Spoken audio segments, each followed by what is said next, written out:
Bien le bonjour les cultivés, j'espère que vous allez bien. On continue de répondre aux questions et aujourd'hui on répond à Joseph Désiré Majambéré qui nous écrit depuis le Burundi et qui voudrait qu'on lui explique l'origine de l'expression revenons à nos moutons.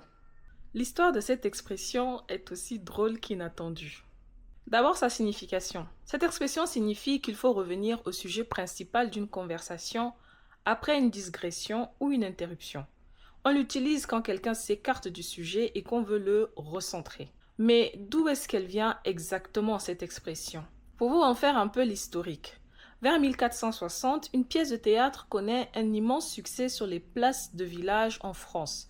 Elle s'intitule La France de Maître Patelin. Voici l'histoire de la pièce. Patelin, avocat de profession, arnaque Guillaume, un marchand de draps, en lui achetant des tissus sans jamais le payer. Ce même marchand se fait ensuite dérober des moutons par un berger nommé Thibaut et l'attaque en justice. Thibaut, pour se défendre, choisit justement Patelin comme avocat. À l'audience, Guillaume se retrouve donc face aux deux hommes qui l'ont successivement escroqué. Perturbé, il mélange les deux histoires, celle des draps et celle des moutons. Face à son récit décousu, le juge s'énerve et ordonne « Revenons à ces moutons », c'est-à-dire revenons à l'affaire qui nous occupe vraiment. Cette pièce très populaire à l'époque a vite fait entrer l'expression dans le langage courant. 5 siècles plus tard, elle est encore utilisée.